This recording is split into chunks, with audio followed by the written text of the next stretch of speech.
আসসালামু আলাইকুম। আজকে আমি আপনাদেরকে একটা গলার ডিজাইন তৈরি করে দেখাবো। তো ডিজাইনটা খুবই সুন্দর। আপনারা যারা সেলাই কাজে নতুন তারা একটু ধৈর্য সহকারে এবং একটু মনোযোগ দিয়ে ভিডিওটা দেখবেন, তাহলে আশা করি আপনারা খুব সহজেই ডিজাইনটা তৈরি করতে পারবেন। তো এখানে আমি কামিজের সামনের পাটটা নিয়ে নিয়েছি, শোল্ডারে নিয়েছি 6 এবং বগলের নিচে নিয়েছি আমি 7 ইঞ্চি এবং এর বডিটা হবে 38 ইঞ্চি। ঠিক আছে, তো এই 38 ইঞ্চি বডির জন্য আমি গলার চওড়া নিচ্ছি 2.5 ইঞ্চি এবং গলাটার লম্বা হবে 6 ইঞ্চি।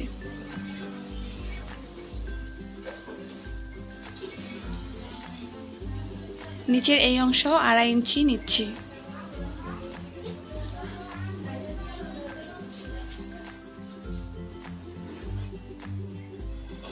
তো আমি কিন্তু এখানে শুধু আপনাদেরকে বক্সটা তৈরি করে দেখালাম যে গলাটার মাপ কেমন হবে। তো এখানে আমি কোনো কাটিং করব না, আমরা চলে এসেছি বকলমে। তো আমি এখানে বকলম পেপারটাকে দুই ভাঁজ দিয়ে দিয়েছি এবং সেমভাবে যে মাপটা আমরা নিয়েছিলাম কামিজের মধ্যে সেই মাপটা এখানে আমি নিয়ে নিব।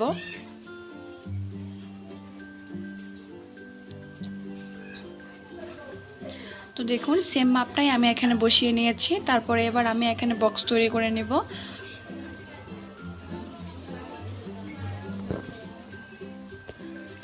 এবার চলে আসবো আমরা মূল কাজে। ঠিক আছে, তো এখানে আমি 1 ইঞ্চি 2 সুতা পরিমাণ উপরে একটা দাগ দিয়ে দিচ্ছি, তার উপর আবার 1 ইঞ্চি 2 সুতা উপরে একটা দাগ দিয়ে দেব। এবার এই দাগগুলোকে আমি সমানভাবে টেনে মিলিয়ে দিচ্ছি। একটু ধৈর্য আর একটু মনোযোগ দিয়ে দেখলেই আপনারা খুব সহজে এই সুন্দর ডিজাইনটা করতে পারবেন। তো এখানে নিচ্ছি আমি 1/2 ইঞ্চি, যেহেতু এটা 2 পার্টে হবে এখানে 1/2 ইঞ্চি। আবার এই 1/2 ইঞ্চির সাথে আমি ওই উপরের টানটা মিলিয়ে দিচ্ছি এবং সেকেন্ড লাইনে আমি নিয়ে নিচ্ছি 1 ইঞ্চি। এবার এই সেকেন্ড লাইনের এই 1 ইঞ্চিটাকে আমি উপরের লাইনে তুলে দিচ্ছি। তো দেখুন এখানে সিঁড়ির মতন একটা গড় হয়ে গেছে, 1 2 এবং 3, অর্থাৎ এখানে 3টা সিঁড়ির ধাপ হবে। তো আমাদের এই গলাটা কিন্তু সিঁড়ি গলাই বলে। তো এবার আমি এর পাশ দিয়ে 1 ইঞ্চি করে বাড়িয়ে সিঁড়ির মতন করে এটাকে দাগ দিয়ে দেব।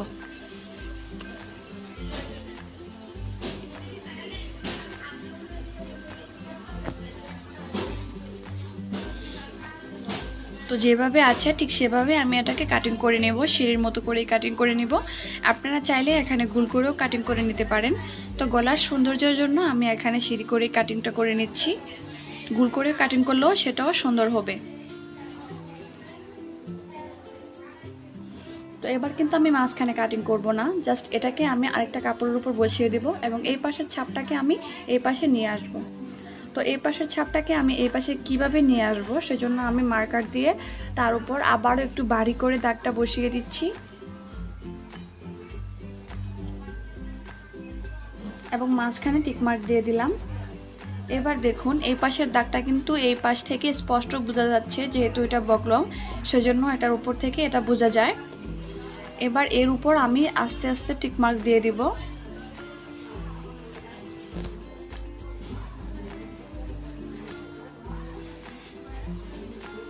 দেখুন দেখা যাচ্ছে বকলমের উপর দিয়ে দেখা যাচ্ছে।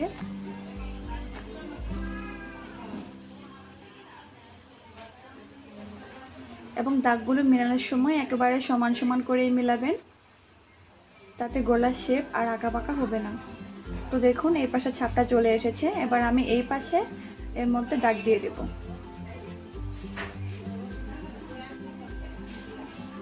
এবং এই যে দাগটা দিচ্ছি এই দাগ অনুযায়ী কিন্তু আমি গলাটা সেলাই করব।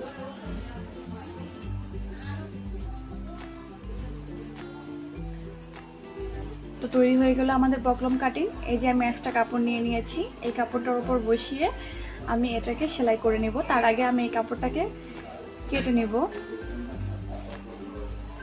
কাপড়টাকে বাড়িয়ে বাড়িয়ে তারপর কাটিং করতে হবে। দুপাশ থেকেই কাপড়টাকে বেশি বেশি করে রাখতে হবে সেলাই করার জন্য।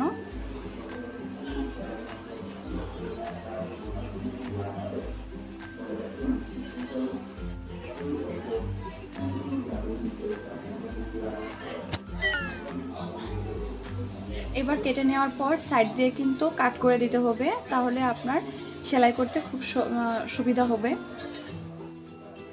এবার আমরা এটাকে সেলাই করে নেব।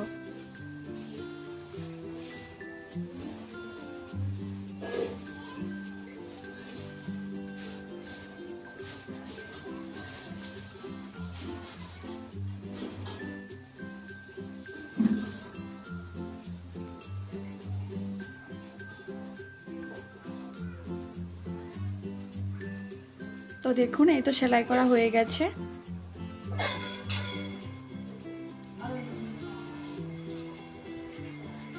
তো এবার আমি কামিজের উপরে, কামিজের সামনের যে পাটটা আছে তার মাঝখানে যে টিকমার্ক দেওয়া আছে সেই টিকমার্কের উপর এটাকে বসিয়ে সোজা বরাবর আমি একটা দাগ দিয়ে দিব এবং এই দাগ বরাবর আমি এটাকে সেলাই স্টিচ বড় করে একটা সিলি দিয়ে দিব মাঝ বরাবর।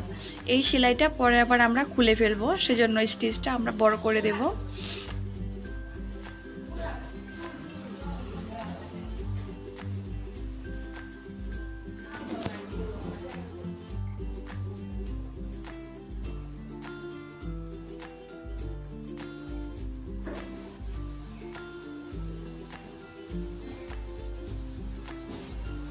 তো এবার যে দাগটা আমরা দিয়েছি বকলমের উপর, সেই দাগটার উপর সুন্দর করে বসিয়ে চেপে চেপে ধরে সেলাইটা করে নিব এই দাগ বরাবর এবং কোণাগুলোকেও সুন্দর করে তুলে দেব।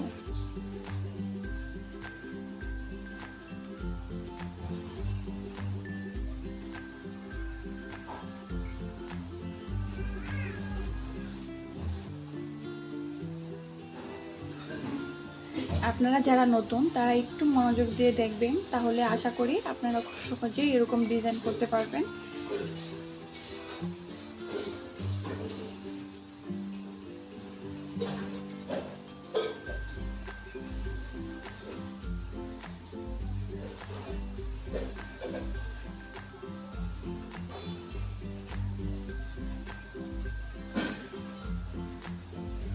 তো একটু দেখুন এরকমভাবে চাপ দিয়ে ধরে এটাকে ঘুরিয়ে ঘুরিয়ে সম্পূর্ণ কোণাগুলো তুলে গলাটাকে সেলাই করতে হবে।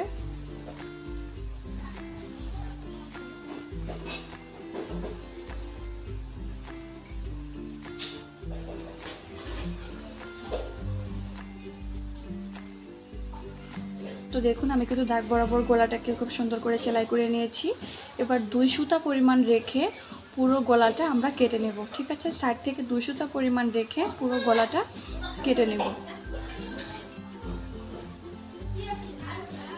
তো দেখুন কাটিং করা হয়ে গেছে। এবার কোণাগুলো থেকে আমি কাট করে নেব। এই কাটগুলো না দিলে কাপড়টা উল্টানো যায় না, সেটা আপনারা জানেন। তো সেই কাটগুলোই আমি এখানে ছোট ছোট করে দিয়ে দেব এবং এই কাটগুলো দেওয়ার সময় অবশ্যই খেয়াল রাখবেন সুতার যে সেলাইটা দিয়েছে সেই সেলাইতে যেন কাট না পড়ে।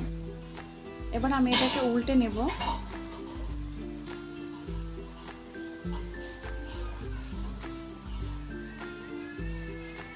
তো দেখুন আমি এটাকে উল্টে নিয়েছি, কিন্তু এটার কোণাগুলো কিন্তু ওঠে নেই। তো সেজন্য আমি এখানে সিজারের মাথা দিয়ে এটাকে আলতো আলতো ভাবে ধরে এই কোণাগুলো আমি তুলে নেব। তো দেখুন কোণাগুলো উঠে গেছে এবং গলাটার ফিনিশিংও চলে এসেছে। আপনারা এই পর্যায়ে কিন্তু আয়রন করে নিতে পারেন।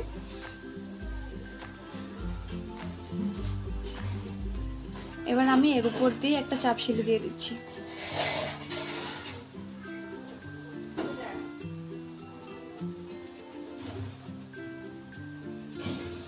এবং চাপ সেলাই দেওয়ার সময় কিন্তু আপনাদেরকে এটাকে ঘুরিয়ে ঘুরিয়ে তারপরে সেলাইটা দিতে হবে।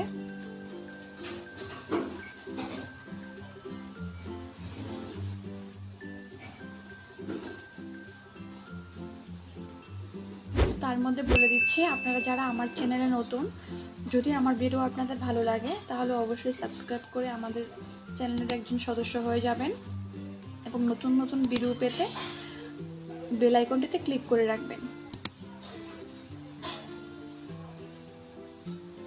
ভালো লাগলে অবশ্যই লাইক এবং কমেন্ট করবেন। তো দেখুন গলার ফিনিশিংটা চলে এসেছে। আশা করি আপনাদের ভালো লাগবে। এতক্ষণ ধরে ভিডিওটি দেখার জন্য ধন্যবাদ। আল্লাহ হাফেজ।